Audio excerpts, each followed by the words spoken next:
So I'm going to read an excerpt from a piece that's going to be published next spring in Sun Young Shin's anthology titled A Good Time for the Truth. The title of my piece is Say What?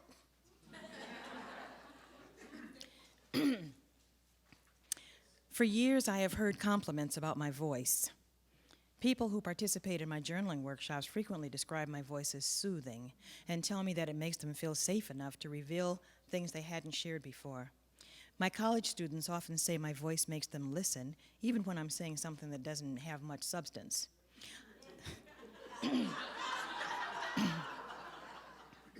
I laughed when back in the 90s my friend Carter called me E.F. Holbrook, comparing my voice to the popular commercials about the E.F. Hutton brokerage firm. When E.F. Hutton speaks, people listen, the voice proclaimed. My children hear my voice in ways others are not privy to.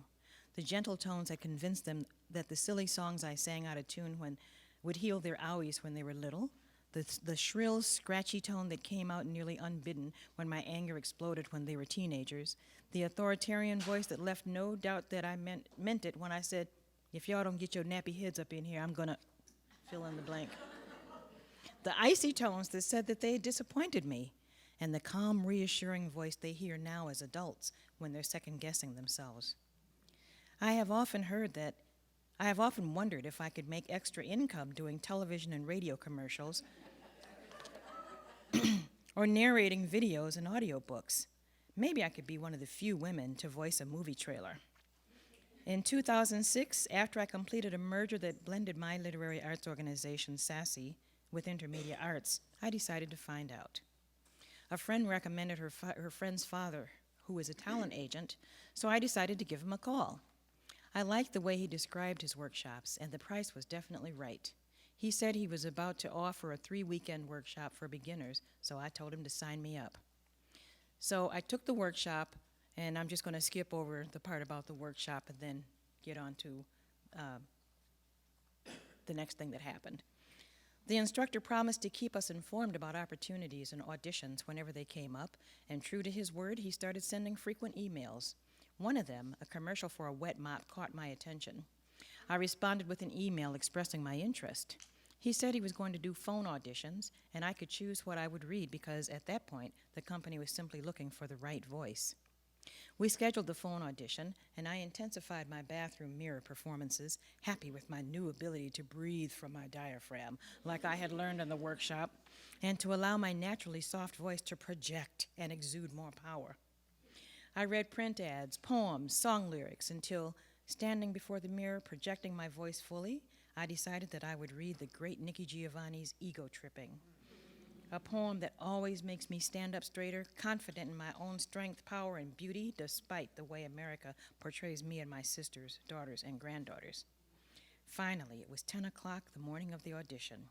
The instructor greeted me warmly, and when he gave me the cue, I began.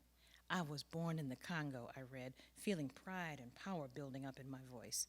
I walked the Fertile Crescent and built the Sphinx. I designed a pyramid so tough that a star that only glows every 100 years falls into the center, giving divine, perfect light. I am bad. I sat on the throne drinking nectar with Allah. I got hot and sent an ice age to Europe to cool my thirst. My oldest daughter is Nefertiti. The tears from my birth pains created the Nile. I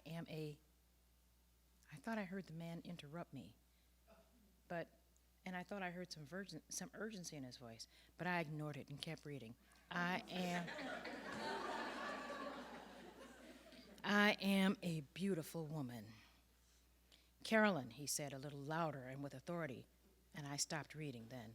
Carolyn, he repeated a third time, take the black out of it. Did I hear him right?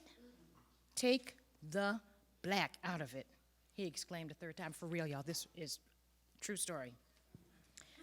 I stood in a heavy silence, my heart turning to stone from the weight of his words. I pictured the tall, skinny man sitting at his workstation, wearing the wrinkled white T-shirt unbuttoned at the neck, wrinkled white shirt unbuttoned at the neck that he had worn to all 3 of the workshop sessions, and in my mind I repeated the encouraging words he had uttered while critiquing me in his basement studio. I wondered what his response would have been if I had asked him some of the questions that ran through my mind. What if I had asked him to give me a reason why I should take the black out of my voice? There may be a reason, Nikki Giovanni said. I'm guessing he would have stammered a bit and then replied that the company he was represented wanted a traditional voice. Need I state the obvious? I wondered if he would have had the guts to tell me that the company didn't think the American public was ready for the multitude of voices that make up this nation today. I seriously doubt it. Instead, he uttered the first words that came to his mind, the words that meant what he truly intended, uncensored, not coated with the processed sugar known as Minnesota Nice. I wish I would have thought to ask him if he would be willing to take the Irish out of his voice, to negate his identity. But when I finally was able to speak, I couldn't find the words. Truth is, I could have read a poem by any black poet, past or present. Gwendolyn Brooks, Lucille Clifton, Audre Lorde, Maya Angelou, June Jordan. She could have been a contemporary poet, maybe Natasha Trethewey, Elizabeth Alexander, Nikki Finney, or Rita Dove. She could have been a local poet, Mary Moore Easter, Tish Jones, Kyra Crawford Calvert, or Sherry Fernandez Williams. Or could have been a male poet. Didn't matter who the poet was. The man's reaction would have been the same. He probably would have seen any poem that spoke to strength and equality, one that offered a call for my people to rise up against the odds and be inspired to feel pride in who we are, as a threat to his power. While I stood searching for words, I remembered a signature scene from Roots, and I suddenly felt like I was being transported back in time. There I stood in my mind's eye, among a crowd of slaves watching in horror as a young slave who had run away trying to find his way home was captured. He screamed words in a language we did not understand, but all of us in the crowd knew he was pleading for help from whatever gods he believed in. A white man climbed down from his horse, handed a slave named James a long leather whip, and ordered him to lash the young man until he gave in. "Say your name," the overseer commanded in a thick Irish accent. Each command was followed by lashes from James' whip and screams that made me and the others in the crowd wonder how much life the boy had left in his bones. My name is Kunta Kinte," the young man replied in broken English, desperation threading through every symbol. More lashes. "Your name is Toby," the overseer insisted. The lashes continued until, with no strength left in his being, the young man gave in.